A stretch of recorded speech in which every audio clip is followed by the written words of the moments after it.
With another edition of the Everest Connections, I'm AP Harold, joined by another very special guest. And folks, we've talked with owners, trainers, bloodstock agents, and jockeys, but this is our first slot holder. James Kennedy of his eponymous James Kennedy Racing also runs a luxury watch and jewelry brand. We very much appreciate your time, sir. Thank you, AP. Thanks for having me. You bet. I'd like to start off with a great quote that you have that's perfect for horse racing, business, and life. And you said, "You're never going to be successful without failure." Denzel Washington, the great actor, has said essentially the same thing.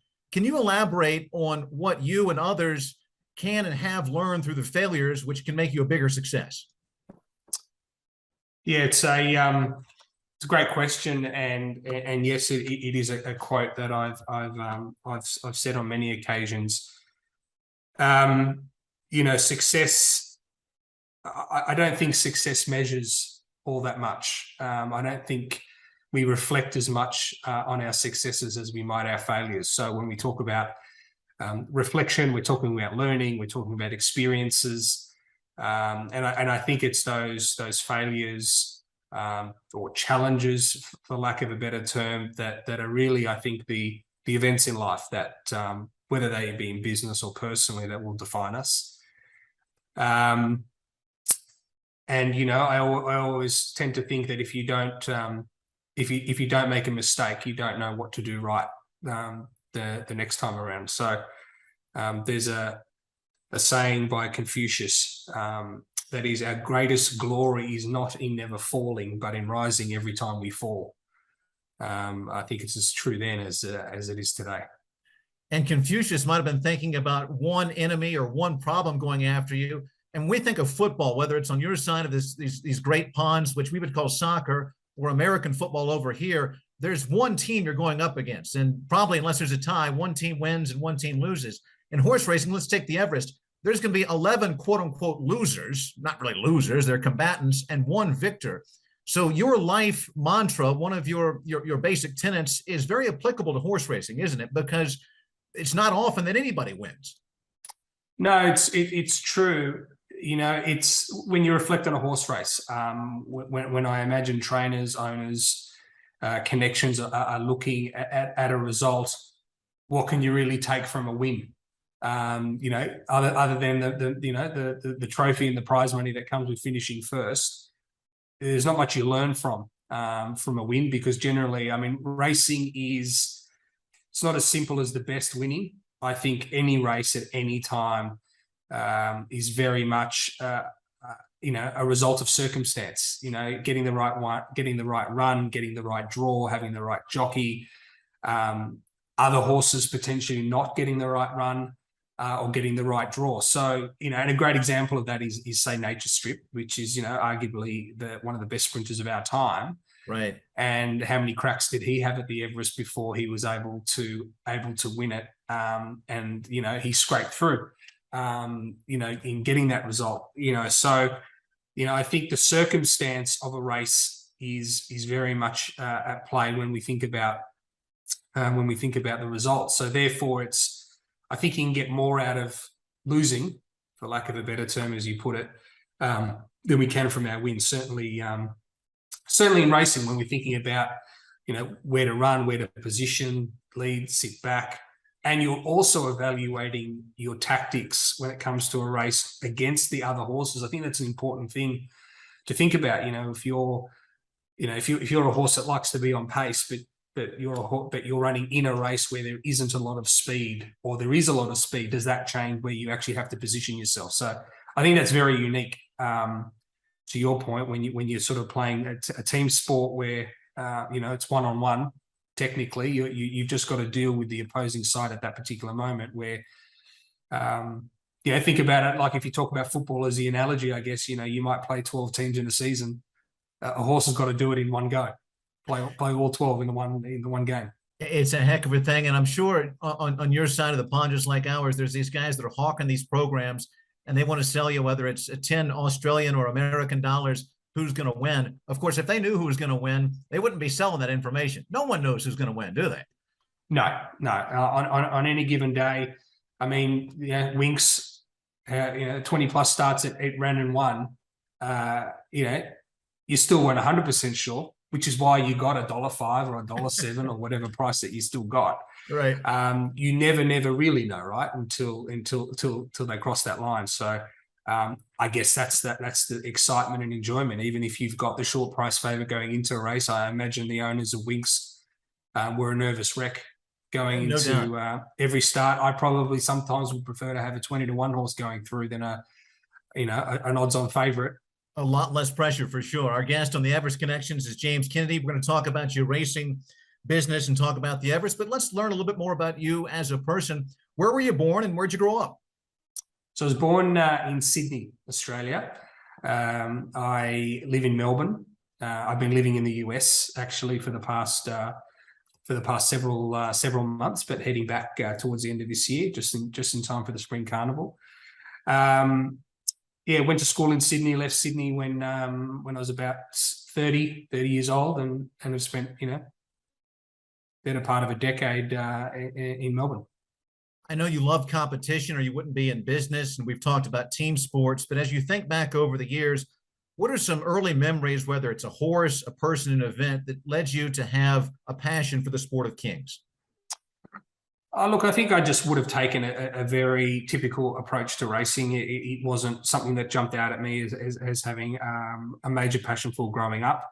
I typically would go through, through life as a kid, and always enjoyed the Melbourne Cup, and it was the one race that my father would allow me to bet on, even before the age of 18, I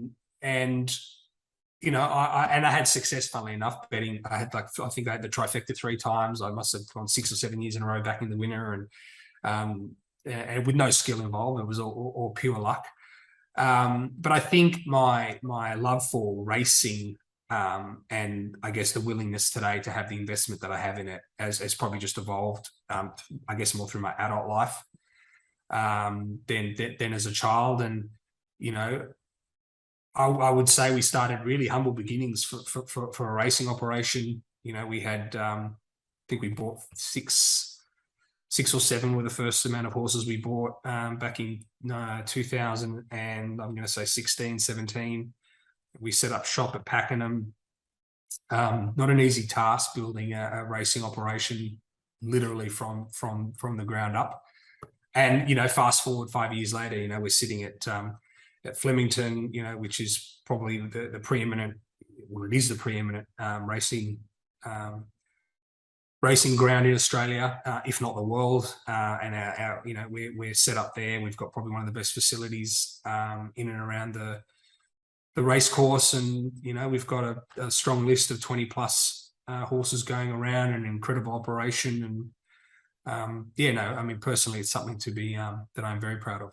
I know how much you appreciate craftsmanship. I was doing my research on you, and you love those Swiss timepieces, and you talk about building something from the ground up with a lot of specification.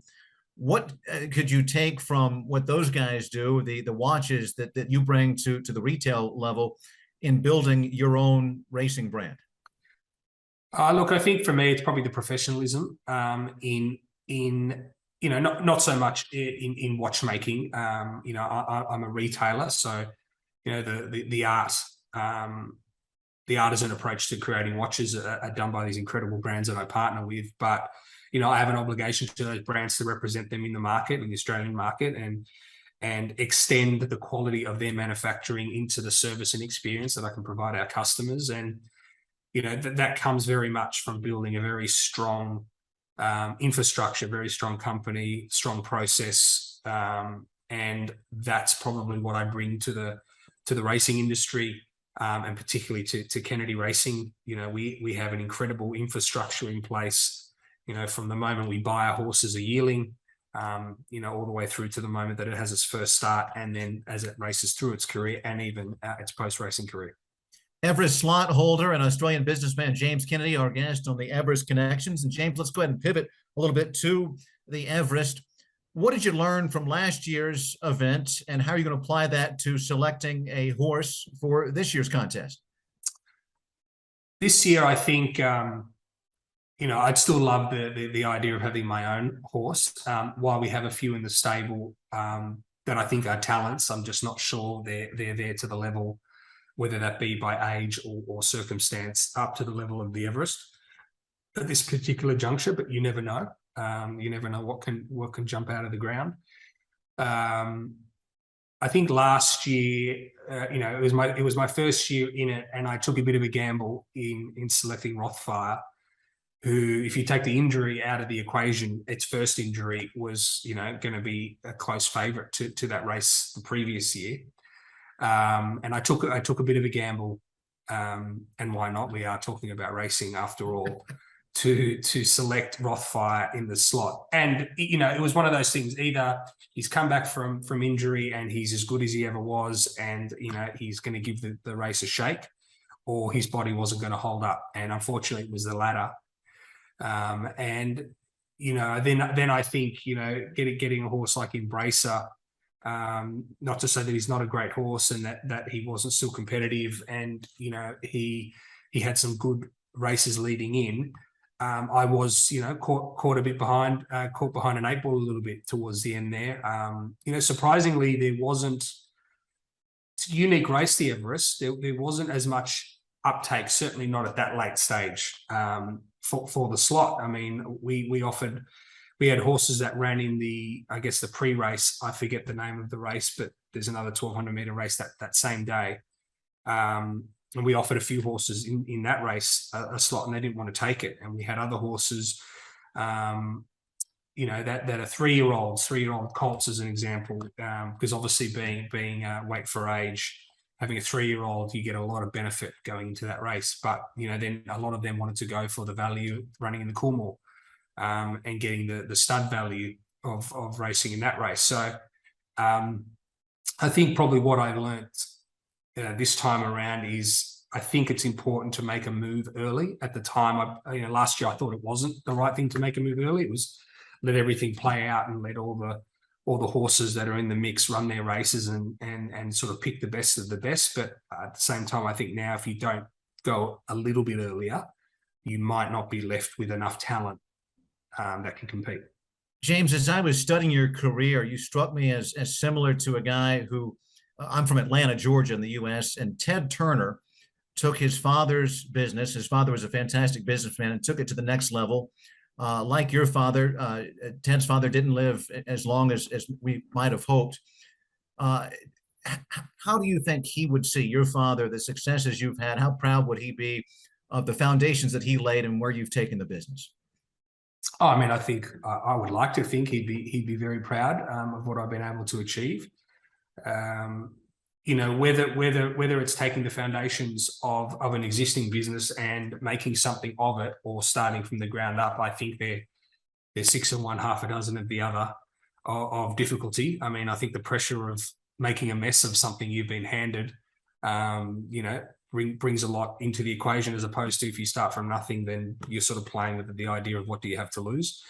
But I think what ultimately you have to do is you can be left everything in the world, but if you make nothing of it, then what does it matter what you were left with? So I take comfort in the fact that I've been able to take what was left and build it, and, as you say, take it to the next level as a business, and I'm proud of it, and I suspect if he was here today, he would be as well.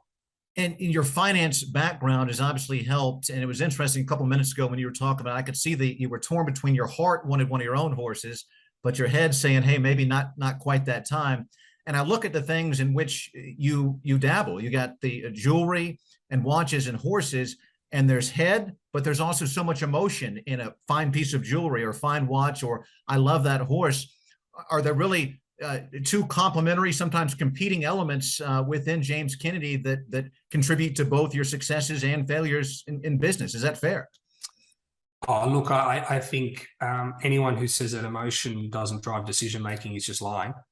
And I think having emotion is important in making any sort of decision. I would probably think that the emotional side of my passion for whether it be horses or my business probably just makes making the right decision a bit longer to make. because you really want to hang on, or you really like, I might push harder than I might normally for my horse as an example. Let's just use the Everest as an example. I might want to push hard to try and get my own horse in the race. And I might not pull the trigger early enough. And that's sometimes where you can make a mistake, that you're sort of hanging on, to an emotion where the commercial decision, is to go another way. It's no different, if you make an investment like a failure. If you make a bad investment, the hardest thing to do when you make a bad investment is to pull out of that investment, because you're toying with the fact in your mind that I've invested all this money, I've made all this commitment, and if I use the adage of poker, you're sort of pot committed sometimes, or you feel like you're pot committed, and at the same time, if you don't pull out, then to use the same analogy, you're on tilt. So I think emotion's good, because I think you need some. You can't just look at everything in black and white, and you can't just look at everything purely on a commercial numbers level. There is an instinct and a tactic and a strategy that numbers can't translate. So while I have the emotions, and it makes decision making maybe a little bit harder at times, I wouldn't give it away. James, let's say that where emotion and intellect meet is where somebody's values are. And your company's stated mission, I'm paraphrasing here, is for the welfare of the horse first, and everything else will follow. How did you come to develop that, and what are some of the daily practices that your team does to implement that vision? I mean, happy horses. These are athletes. We also don't want to keep horses racing for the sake of racing. While they can't speak to you, they tell you if they want to be athletes and they want to race, and that's what they want to do with their lives. Or they don't want to be racehorses and they prefer just to live a life doing something else. Now, at the same time, just leaving a horse in a paddock is, in perpetuity, is not going to be enjoyable for a horse, particularly a young horse. I mean, an older horse is different, but I think for us, it's about getting the most out of the horses that want to be race horses, and finding the right solutions for the ones that don't. So, we don't keep horses just sitting there trying to be race horses and going through the rigor and work that comes with being in a stable and training and getting up each day and each week to do that. So we find homes. We don't give horses away ever. We don't sell horses off to race anywhere else. So if they don't want to race for us, they don't want to race. So we don't then prolong their career. We'll find them homes, whether that be in dressage, in equestrian, in being ponies for varying facilities across the country. We work with great partners to provide sort of retraining and rehoming for each of the horses. And then, as long as we have that ethos of, happy horses, if you've got a happy horse that wants to be a racehorse, then, and then of course you have the ability, right? They've got to be able to run faster than everything else as much as they can, right? And you can have the happiest horse in the world, but if they're not, I can be a happy guy. It doesn't mean I'm going to chase down Usain Bolt in a 100-meter dash, no matter how hard I try. So I'm not going to take that bet, huh? No. So, but I think happy horses make great racehorses, or at least happy horses give you the best chance to get the most out of any one racehorse that you have. And fantastic facilities never hurt. I know that Flemington has some top-notch things that another number of courses, race areas don't. What are some of those things that you feel give your team an advantage that perhaps other venues don't offer?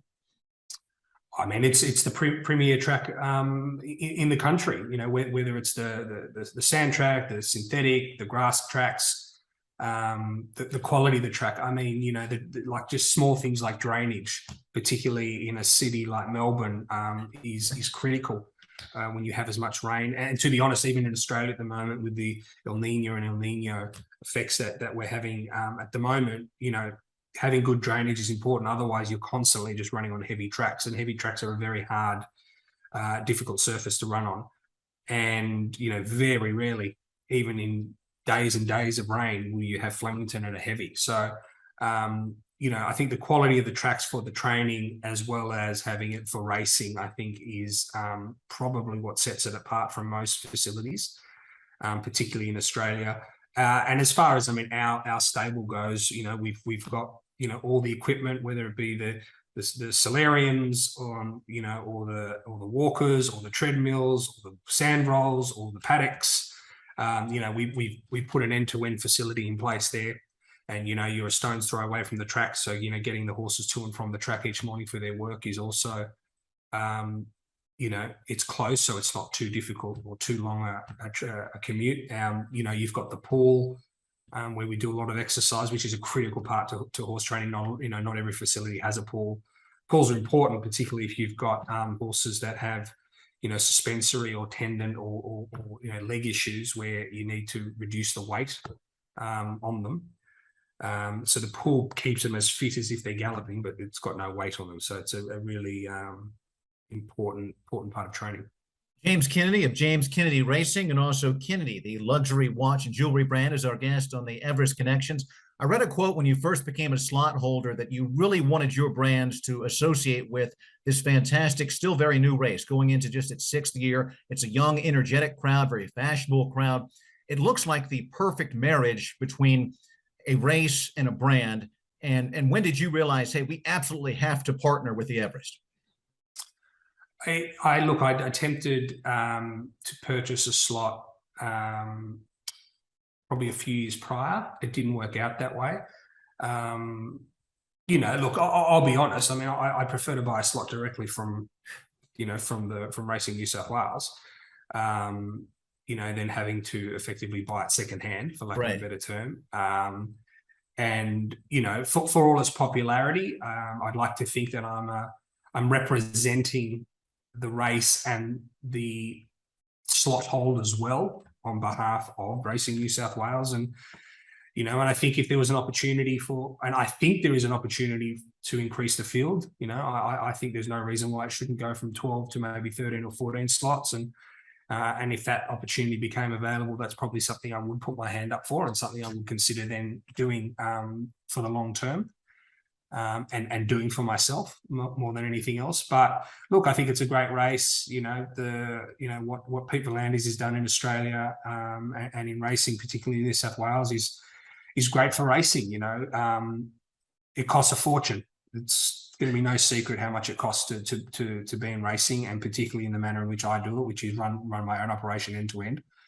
It costs a fortune, and you know, we need to get the return on investment as much as we can. I'm not foolish enough. Don't get me wrong, I love horses, and welfare is important, and everything else is critical, but it's still a business, and I've got to pay trainers and assistant trainers and foremen and stable hands and vets and, you know, and food for the horses. And, you know, if we can't find a way to make it, you know, at the very least, you know, revenue neutral, you know, it makes it hard. So having someone like Pete put races like he has, whether it be the Everest or the Golden Eagle, you know, he's added a lot of money to the racing industry as well, and then that's made, you know, other regions step up. Continuing with our guest, James Kennedy, he is the chairman, owner of his eponymous James Kennedy Racing, also, of course, Kennedy, which is a luxury watch and jewelry, that's easy for me to say, right? Retailer down under. He took his dad's company from just one location up to, I believe, is it 12 or 14 now, James? Took it from 2 to 14. 2 to 14. Now, see, I'm from Georgia in the U.S. We're not very good with numbers. 2 to 14. That's right. That's a 7-fold increase. Even I can do that math. I want to wrap things up, though, with a big picture question as we take risk and horse racing and jewelry and watches and the unpredictability of life and intergenerational ambitions. What advice would you have for people who are wishing to pursue these high-profile industries like horse racing, like retail of very fine items like watches and jewelry? What are some of the pitfalls they would look to avoid, and what are some of the things they need to steel themselves for to embark upon a career like yours?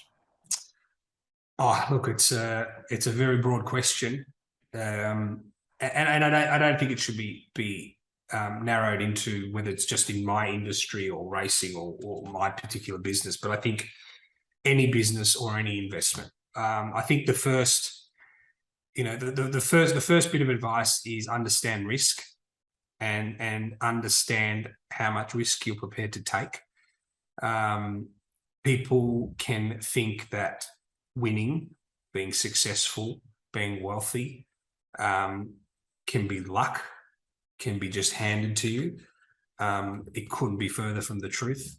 You have to be, willing to lean into the risk that you're preparing to take on, and being prepared to accept if you get it wrong, what that means. And not everyone's built for it, and not everyone wants it, at the same time. And it's not about, I want to be wealthier, or someone wants to be wealthier than someone else. Wealth is a byproduct of success. It's not why you become successful. I know a lot of wealthy people who are unhappy and lonely and depressed because of the years of this survival instinct to get there. And then you've got people who have a good life and a good family and a nice home and are just happy with what they have. And I don't necessarily think wealth or success should change. You wouldn't necessarily pick one over the other. The other thing to think about is, I also don't believe in die wondering. If you really believe you want to do something, then you should do that. And the other thing I'll say is, there is never a good time. Too often I hear, not yet, now's not the time, you've got this happening, you've got that happening. And I want to save everyone the suspense. There will never be a good time, and there is always something going on.